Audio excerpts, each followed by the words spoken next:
ఇక డీటెయిల్స్ చూస్తే ముషీరాబాద్ నియోజకవర్గం కావడిగూడ డివిజన్ పరిధిలో చిత్రాల నగర్ బస్తీలో ఎమ్మెల్యే ముఠా గోపాల్ డ్రైనేజీ సమస్యలపైన గానీ ఏ ఇతర సమస్యలనైనా గానీ స్పందించడం లేదని బస్తీ వాసులు వాపోతున్నారు. ఈ సందర్భంగా బస్తీ వాసులు మాట్లాడుతూ 2022లో డ్రైనేజీ రోడ్డు పనులకు కమ్యూనిటీ హాలుకు అంతస్తుకు ఎమ్మెల్యే ముఠా గోపాల్ శంకుస్థాపన చేశారు.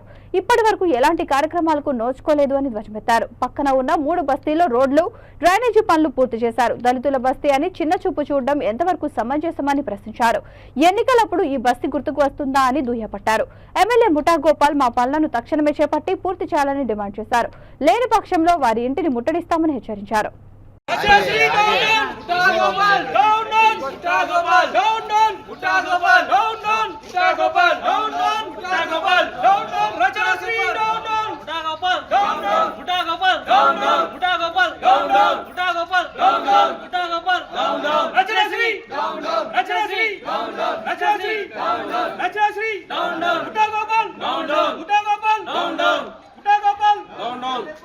MLA Mutha Gopal down down MLA Mutha Gopal down down MLA Mutha Gopal down down councillor Rachanasri down down councillor Rachanasri సార్ని కొట్లాడుతున్నాము.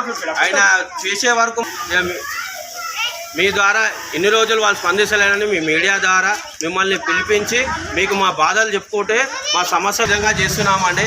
ఇకపైన కూడా ఇంకా ఆయన స్పందించకపోతే దీనికైనా ఘోరమైన పరిస్థితి ఎక్కడ ఉన్నదండి. ఇంతకు మించింది ఇక మేమేం చేయలేమండి. ఇక మేము ఎటువంటి పేదవాళ్ళ మనీ మమ్మల్ని పట్టించుకోవట్లా,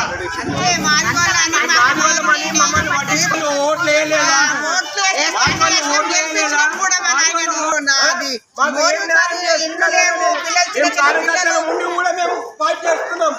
మేము ఒక ముసలి వాళ్ళని హాస్పిటల్ తీసుకోవాలన్నా, వాళ్ళకి జ్వరం వచ్చిందన్నా ఏం వచ్చిందన్నా కానీ వాళ్ళని హాస్పిటల్ తీసుకోవాలని పరిస్థితి. ఎందుకంటే ఇళ్ళకేం చూస్తే అంటే అది కూడా అప్లికేషన్ పెట్టిన ఇల్లు కూలిపోయినందుకు వచ్చి 2 సార్లు ఫోటో దిగిపోయినరు. ముఠా గోపాల్ వచ్చిండు, వాళ్ళ కొడుకు కూడా వచ్చిండు, ఫోటో దిగిండు. తర్వాత మీకు 10,000 చెక్ ఇస్తామన్నారు, 10,000 ఇవ్వలే, 10 పైసలు కూడా ఇవ్వలేదు.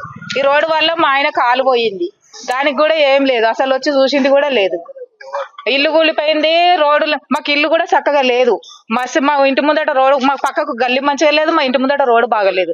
మా ఇంట్లో సమస్యలు కూడా అసలు డబల్ బెడ్రూమ్ లేదు, దళిత బంధువులు ఉన్నోళ్ళు, బిల్డింగ్లు ఉన్నోళ్ళే కనిపిస్తారు. అయినకు మేము వేయలేదు ఓటు, మేము కూడా వేసినాం కదా, వాళ్ళు వేసారు మేము వేసినాం. మాకు కూడా అదే వాళ్ళలాగానే సాయం చేయాలి. ఉన్న ఆయన ఎంబడి తిరిగిన వాళ్ళకే దళిత బంధు ఇస్తారంట, లీడర్లకే ఇస్తాము, వేరే వాళ్ళకి ఇయ్యము అని అన్నారు. దళిత బంధు వాళ్ళతో తిరిగే వాళ్ళకే ఇస్తారని అన్నారు. సగం తీసుకొని 5 లక్షలు. రోడ్డు సమస్యలు మా వాళ్ళు చెప్పారండి. మాకు ఇండ్లు 10 సంవత్సరాలు అవుతుంది. ఇండ్ల కోసం 3 లక్షల లోన్లు శాంక్షన్ చేస్తామని 3 సార్లు అప్లికేషన్లు పెట్టినాం. ఇంతవరకు ఏ లోన్ గురించి మా దాకా రాలేదు, మాకు ఆయన స్పందించలేదు.